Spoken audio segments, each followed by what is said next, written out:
Hello students, welcome to my YouTube channel Online Classes by SLJAT.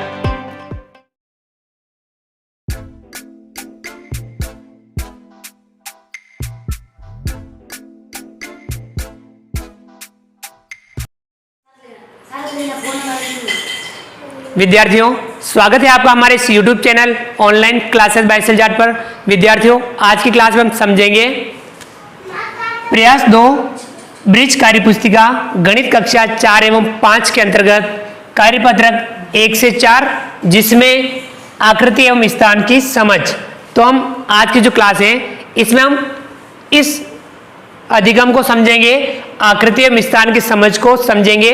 यदि आपने इसको समझ लिया तो आप कार्यपत्रक 1 से 4 आसानी से हल कर पाएंगे। तो आपको कार्यपत्रक का अभ्यास करना है। उसके लिए इन मूलभूत जो बातें हैं कि इन कार्यपत्रक में हम क्या क्या सीखेंगे, हमें क्या क्या आना चाहिए, तो उसके माध्यम से हम कार्यपत्रक को आसानी से हल कर पाएंगे। तो चलिए विद्यार्थियों, समझते हैं आकृति एवं स्थान की समझ। तो किस कार्यपत्रक में क्या क्या समझना है, किस कार्यपत्रक में हमें क्या क्या ध्यान रखना है, तो वो सारी बातें हम आज की इस क्लास में सीखने वाले हैं। तो चलिए देखिए, कार्यपत्रक 1 जो पहला कार्यपत्रक है, उस कार्यपत्रक में आपको सीखना है गोल, त्रिकोणी, चौकोर वस्तु। यानी गोल वस्तु किसे कहते हैं, त्रिकोणी वस्तु क्या होती है, चौकोर वस्तु क्या होती है। तो हमें गोल वस्तु के बारे में जानना है, त्रिकोणी वस्तु के बारे में जानना है और चौकोर वस्तु के बारे में जानना है। इसके साथ साथ समतल सतह, गोल सतह, ये क्या होती है सतह, इनके बारे में हम समझेंगे। दूसरा जो तीसरा कार्यपत्रक है, इसमें हमें बेलन, गनाप, गोला, घन, शंकु, इनके जैसी वस्तुओं के बारे में सीखना है, इनके जैसी वस्तुओं के बारे में जानना है। तो ये जो वस्तुएं कहलाती हैं वह कहलाती हैं 3D, त्रिविमीय।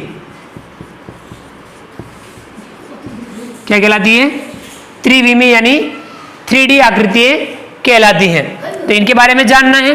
कार्यपत्रक 4 में हम वृत्त, त्रिभुज, वर्ग, आयत, षटभुज, इनके बारे में जानेंगे। तो विद्यार्थियों, 1 बाय 1 लेते हैं और एक एक चीज को समझते हैं। देखिए, गोल वस्तु क्या होती है, जैसे कि हमारी जो गेंद होती है, गेंद आप सबने देखी होगी, फुटबॉल देखा होगा, इसके साथ साथ आपने संतरा देखा होगा, एप्पल देखी होगी। तो ये जो वस्तुएं होती हैं, इस प्रकार की और भी बहुत सारी वस्तुएं हो सकती हैं। तो ये जो सारी वस्तुएं होती हैं वे कहलाती हैं गोल वस्तुएं।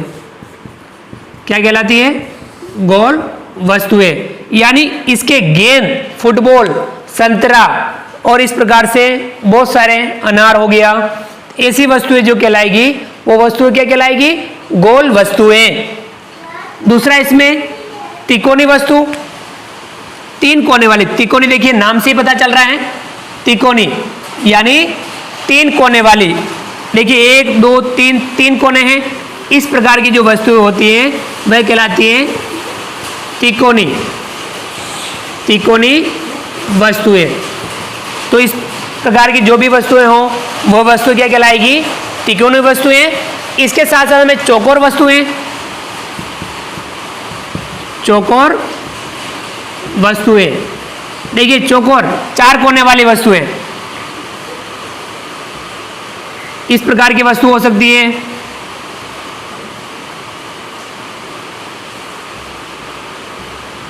इस प्रकार की वस्तु हो सकती है, तो यानी चौकोर वस्तु है। देखिए, अब आप गोल वस्तु के बारे में सीख लिया। त्रिकोणी वस्तु में देखिए, जैसे कि समोसा होता है वो भी त्रिकोणा होता है, तो समोसा हो गया। इस प्रकार से जो अपने कपड़े लटकाने का ऐसा जो वस्तु होता है, इसी पता का होती है। इस प्रकार की जो त्रिकोणी वस्तु होती है। चौकोर वस्तु में जैसे कि ईंट देख लो, आप अपना पासा देख लो, चौक का डिब्बा देख लो, तो ऐसी वस्तुएं क्या कहलाती है, चौकोर वस्तुएं।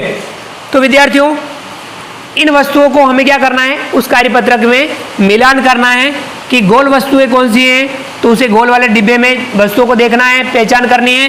गोल वस्तुओं को गोल वस्तुओं वाले डिब्बे में देखना है, त्रिकोणी वस्तुओं को त्रिकोणी वस्तुओं के जो डिब्बा है उसमें उनको मिलाना है, चौकोर वस्तुओं को चौकोर वस्तुओं वाले जो डिब्बा है उसमें हमें मिलाना है। इसके साथ साथ समतल सतह और गोल सतह, इनके बारे में भी जानना है। समतल सतह, गोल सतह। देखिए जैसे कि चौक का डिब्बा हो उसकी बाहरी जो सतह है, ईंट की जो सतह है, वो जो सतह कहलाती है, वो सतह कहलाती है समतल सतह। तो ये इनकी जो सतह होती है वो समतल होती है। गेंद हो गया, फुटबॉल हो गया, और भी इस प्रकार की जो गोल वस्तु होती है उनकी जो सतह जो होती है, उसका जो पृष्ठ होता है ऊपरी भाग, वो कैसा होता है, गोल सतह होता है। तो उसका भी आप पहचान कर सकते हैं, उसमें आप रंग कर सकते हैं।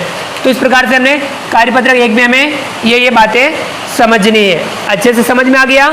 अगर आपने ये समझ लिया तो आप कार्यपत्रक 1 का अभ्यास जरूर कीजिए। विद्यार्थियों, अगला देखते हैं कार्यपत्रक 2, कार्यपत्रक 3। इसमें हमें इन वस्तुओं के बारे में जानना है। ये वस्तुएं आपको समझ में आ गई होगी। तो देखिए, अगला जो हमारा है उसमें हमें बेलन के बारे में जानना है। घनाभ, गोला, घन, शंकु और इनके बारे में जानना है। बेलन देखिए, जो आपके कोठी होती है, बेलन शब्द जो बेलन भी देखा होगा आपने, जहाँ पे मम्मी अपनी रोटी बनाती हैं बेलन से। तो कोठी हो गई, कोठी की जैसी वस्तु होती है, ये कहलाती है बेलन जैसी।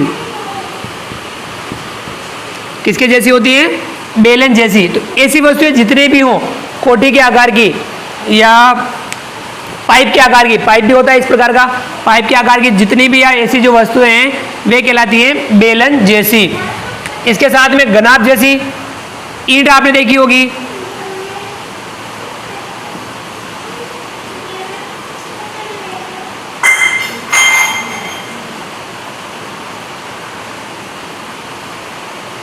तो इस प्रकार की जो वस्तुएं हों वह कहलाती हैं घनाभ। घनाभ जैसी ईंट हो गई, ईंट आपने देखी है, तो वो इस प्रकार की घनाभ जैसी वस्तु होती है। इसके साथ साथ में आपको समझना है गोला।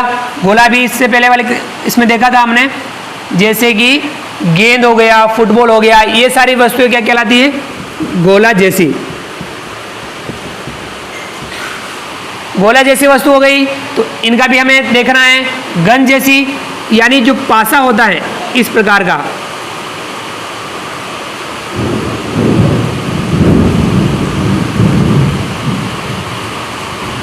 इस प्रकार का ये कहलाएगा घन जैसी। पासे जैसी वस्तु हो वो घन जैसी वस्तु होती है। शंकु जैसी, देखिए आपने आइसक्रीम का जो कोण देखा होगा, ये इस प्रकार का, तो ये कहलाती है शंकु जैसी। आइसक्रीम का कोण हो गया, इस प्रकार के जो वस्तु हो शंकु जैसी। तो आगे समझ में, बेलन जैसी, घनाभ जैसी, गोले जैसी, घन जैसी, शंकु जैसी। तो इन वस्तुओं की हमें पहचान करनी है, कौन कौन सी वस्तुएं अपने आसपास परिवेश में इस प्रकार की वस्तुएं हो सकती हैं, तो इनके बारे में हमें जानना है। और इसके माध्यम से इन सभी आकृतियों को क्या कहते हैं?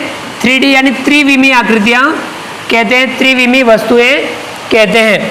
तो ये इनके बारे में आपको कार्यपत्रक 2 और कार्यपत्रक 3 में अभ्यास करना है। इसके साथ साथ अपने को कार्यपत्रक 4 में वृत्त, त्रिभुज, वर्ग, आयत, षटभुज, इनके बारे में जानना है। देखिए, तो ये जो आकृति कहलाती है वो कहलाती है 2D यानी द्विविमीय।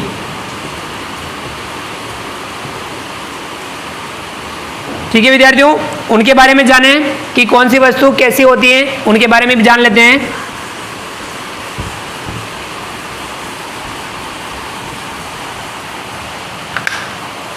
देखिए, वृत्त, ये इस प्रकार का जो घेरा होता है तो वो क्या कहलाता है? वृत्त। ये इस प्रकार का वृत्त। त्रिभुज देखिए, त्रिभुज 3 भुजाओं वाला ये होता है त्रिभुज। 3 भुजाओं से बनी बंद आकृति त्रिभुज। इसी के साथ वर्ग,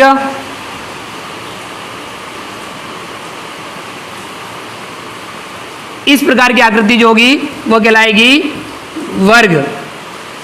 एक ऐसा चतुर्भुज जिसमें चारों भुजाएं समान माप की हो, प्रत्येक कोण 90 डिग्री का हो, तो ये क्या कहलाएगा? वर्ग। अगला है आयत। आयत में क्या करना है? थोड़ा सा इस प्रकार से, ये कहलाएगा आयत। ठीक है ना? ये क्या हो गया? आयत। आमने सामने की भुजाएं बराबर होती हैं, प्रत्येक कोण 90 डिग्री का होता है, तो ये हो जाएगा आपके आयत। आयत के साथ में षटभुज, 6 भुजाओं वाला, पंचभुज 5 भुजाओं वाला, षटभुज 6 भुजाओं वाला। 1 2 3 4, देखिए पूरा बना लेते हैं। 1 2 3 4 5 और ये 6। देखिए 1 2 3 4 5 6 भुजाओं वाला ये आकृति क्या कहलाएगी? षटभुज। तो इनकी हम पहचान कर सकते हैं, इनके बारे में हम बता सकते हैं, इनके बारे में हम जान सकते हैं। तो विद्यार्थियों ये आपके कार्यपत्रक 4 में आपको इसका अभ्यास करना है, इनकी पहचान करनी है, कौन सा कहाँ है। तो विद्यार्थियों कार्यपत्रक 1 में आपको तिकोना, गोल और चौकोर इन वस्तुओं के बारे में जानना है, इन वस्तुओं का मिलान करना है। इसके साथ साथ आपको वस्तुओं में जो समतल सतह वाली वस्तुएं हैं उनकी पहचान करनी है, गोल सतह वाली है उनकी पहचान करनी है। कार्यपत्रक 2 में आपको समान आकार की वस्तुओं का त्रिविमीय आकृतियों से मिलान करना है कि कौन सी आकृति बेलन जैसी है, गनाभ जैसी है, गोले जैसी है, गन जैसी है, शंकु जैसी है। इसके साथ साथ कार्यपत्रक 3 में भी आपको बेलन जैसी, संदूक जैसी, संदूक यानी गनाभ जैसी, गेंद जैसी इन वस्तुओं का मिलान करना है और आपको उसमें देखना है कि गेंद जैसी कौन सी है, शंकु जैसी कौन सी है, गन गनाभ जैसी वस्तु कौन सी है और बेलन जैसी वस्तु कौन सी है। कार्यपत्रक 4 में आपको आकृतियों में मिलान करना है कि त्रिभुज किस प्रकार का होता है, वर्ग कैसा होता है, वृत्त कैसा होता है, आयत कैसा होता है, और इसके साथ साथ षटभुज किस प्रकार का होता है। तो विद्यार्थियों ये सारी बातें हम प्रयास 2 कार्यपुस्तिका के अंतर्गत हम अभ्यास करेंगे। तो आपको जानना जरूरी है, केवल कार्यपुस्तिका को भरना ही हमारा उद्देश्य नहीं रहना चाहिए, केवल हम कार्यपुस्तिका की पूर्ति कर लें। तो हमें क्या करना है विद्यार्थियों, हमें कार्यपुस्तिकाओं को समझना है, उसको अभ्यास करना है। तो विद्यार्थियों आप ये सारी चीज समझ गए होंगे, ये सारी आपको बेसिकली आपको आनी चाहिए, आ गई होगी, समझ में आ गया होगा। तो विद्यार्थियों वीडियो को लाइक कीजिए, चैनल को सब्सक्राइब कीजिए, बेल आइकन ऑल नोटिफिकेशन के लिए दबाइए ताकि आप तक हमारा लेटेस्ट वीडियो सबसे पहले पहुंच पाए। आप अधिक से अधिक विद्यार्थियों मित्रों तक हमारे वीडियो शेयर जरूर कीजिए। मिलते हैं अगली क्लास में नए वीडियो नए कंटेंट के साथ में, तब तक के लिए थैंक यू, धन्यवाद, जय हिंद, जय भारत। आपका दिन शुभ रहे, थैंक यू।